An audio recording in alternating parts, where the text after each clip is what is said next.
La genética al rescate de las enfermedades raras, según el Dr. Alberto Fernández Jaén.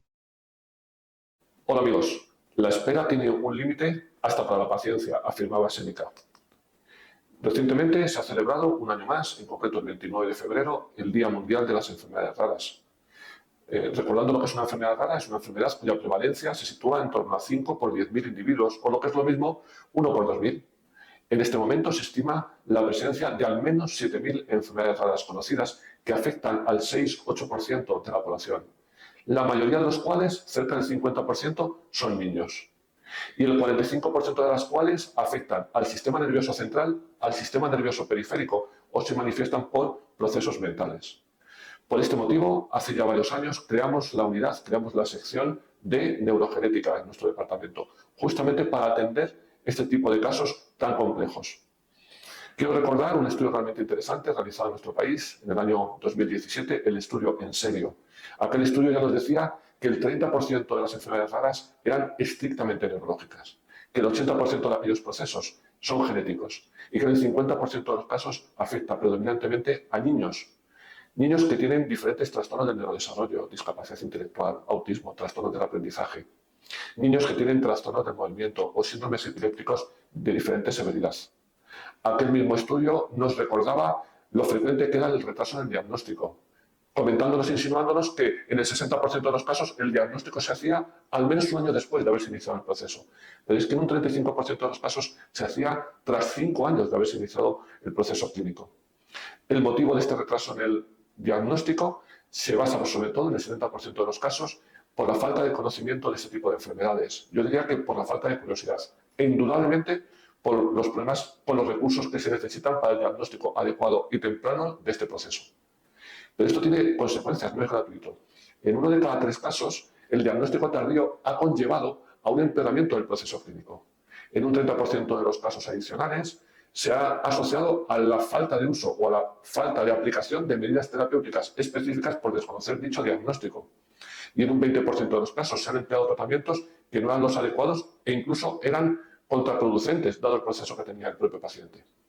Con lo cual, ese retraso diagnóstico en ningún sentido es gratuito. Y yo añadiría que no es gratuito en la desesperación, en el peregrinar. Esos tiempos de espera se acompañan frecuentemente de desesperación por parte de los pacientes y de sus familias y por la realización de pruebas que son absolutamente innecesarias en muchos de estos casos. Entonces, ¿qué sabemos realmente de las enfermedades raras? Sabemos, en primer lugar, que son eminentemente neurológicas. En segundo lugar, que son eminentemente genéticas. En tercer lugar, que afectan sobre todo a niños y que se diagnostican tardíamente. Pero si son genéticas, ¿qué puede aportarnos la genética en este momento para ayudar a la atención a estos pacientes con enfermedades raras? El propio conocimiento de la genética. Hoy sabemos cuáles son las pruebas más rentables en el diagnóstico etiológico temprano de estas enfermedades. Estudios como el de Retter y colaboradores del año 2015 o el estudio de Clark y colaboradores del año 2018 nos demuestran qué tipo de pruebas son las que mayor fiabilidad y mayor rentabilidad diagnóstica van a tener. Y nos insinúan que estas pruebas hay que realizarlas en diferentes procesos o patologías que afectan al niño, donde tiene una elevadísima rentabilidad, una rentabilidad incluso superior, en niños con retrasos del desarrollo, en niños con discapacidad intelectual, en niños con autismo, en niños con trastornos del movimiento, en niños con epilepsia, en niños con trastornos psiquiátricos, ante la presencia de malformaciones cerebrales, ante la presencia de malformaciones cardíacas o viscerales, ante la presencia de talla baja o talla patológicamente alta. Es decir, la aplicabilidad de estas técnicas genéticas es realmente alta, con una tasa de diagnóstico muy alto. Pero también son aplicables ante la presencia de otros trastornos del desarrollo, como los trastornos graves del lenguaje, los trastornos graves de la coordinación o incluso el propio trastorno por déficit de atención y hiperactividad, cuando se acompañan sobre todo de otros problemas, como por ejemplo dismorfias faciales, como por ejemplo alteraciones endocrinológicas significativas. En estos casos, estos estudios también tendrán una altísima rentabilidad. Y si ya particularizamos la rentabilidad, podemos hablar de técnicas como los arrays. Estas técnicas tienen una rentabilidad diagnóstica en estos procesos en torno al 10%, según nos recordaba el estudio de revisión de Castells y colaboradores del año 2018. Pero si nos vamos a técnicas más novedosas, como las técnicas de nueva generación genética, las NGS o las técnicas de secuenciación, podemos alcanzar ratios de diagnóstico etiológico cercanos al 60%, según estudios metaanalíticos como el de Clark y colaboradores del año 2018, o como el de Taft y colaboradores del año 2019. Y si esto es así y tenemos una tasa de diagnóstico tan alta con estas técnicas genéticas, ¿por qué todos estos casos con enfermedades raras no tienen ya realizados estos estudios genéticos?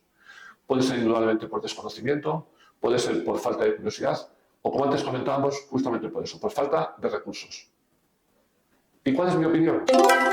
Que si el profesional conoce el recurso, tiene que exigirlo. No puede condicionar la falta de recurso la no petición de la misma. Será esta petición, será esta exigencia la que condicionará que tengamos este recurso de forma accesible para todos estos casos.